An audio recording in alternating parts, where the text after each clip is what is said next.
তার জন্য ফরজ হবে এবং তার জিন্দেগি সমস্ত আমলগুলি নষ্ট হয়ে যাবে, তার ওয়ারিশত্ব বাতিল হয়ে যাবে, তাকে খালেস ইস্তিগফার তওবা করতে পারে। এই অবস্থায় সে মারা যায়, তার জানাজা পড়ানো, তাকে ইসলামী শরিয়া অর্থাৎ শরীয়ত মোতাবেক কাফন দাফন জানাজা ইত্যাদি করাটা সম্পূর্ণ নিষিদ্ধ। তাকে কুকুর শুকুরের মতো শ্রীগালের মতো গর্তে পুঁতে রাখতে হবে। নাউযুবিল্লাহ।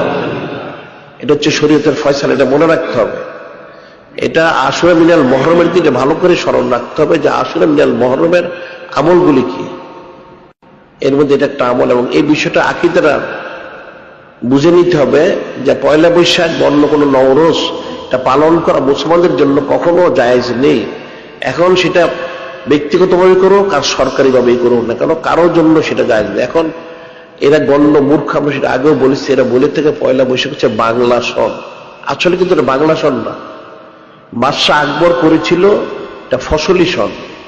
সে বাঙালি কখনোই ছিল না, সে মঙ্গোলিয়ান, তার ভাষা ছিল ফার্সি। সে আসলে প্রকৃতপক্ষে যেহেতু সে যখন দিনী এলাই করলো, তার দিনী এলাইটাকে ঠিক রাখার জন্য একটা নূতন একটা সন প্রয়োজন। এই হিজরি সনটাকে সে এই ওলামায়ে সু যারা ছিল, আবুল ফজল ফৈজি মোল্লা মোবারক নাগরী, যারা এই দিনী এলাহির প্রবক্তা ছিল, বাদশাহ আকবরের চেলা ছিল, এদেরকে চেলা বলা হতো যারা দিন এলাই গ্রহণ করতো। এই চেলাগুলি তারা দেখলো যদি হিজরি সন থাকে তাহলে তাদের অসুবিধা, এই জন্য হিজরি সনটা বাদ করার জন্য তারা সেই ফসলি সনটাকে গণনা শুরু করে। যেটা কিন্তু আসলে বাংলা সন নয়, এটা ফসলি সন। আর এটা হচ্ছে আসলে ইসলামের বিরোধিতা করতে যেই এটা সে করেছে বাদশাহ আকবর। কাজে বিষয়টা ফিকির করতে হবে। এখন সেই ফসলি সনের পয়লা বৈশাখ মুসলমানরা অনুষ্ঠান করে, নাউযুবিল্লাহ।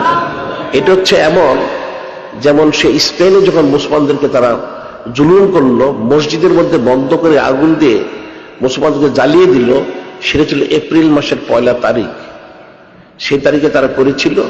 এখনো খ্রিস্টানরা এপ্রিল ফুল, ফুল শব্দ তো বোকা, এরা মুসলমানদেরকে বোকা বানিয়ে সে কাজটা করেছিল, নাউযুবিল্লাহ।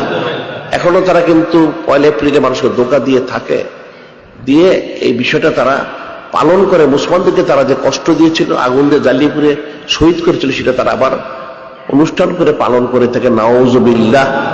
কাজে এপ্রিল ফুল করাটা যেমন মুসলমানদের বিরোধিতা করা, ঠিক পয়লা বৈশাখটা করাটাও ইসলামের বিরোধিতা করার সামিল। এই বিষয়টা স্মরণ রাখতে হবে।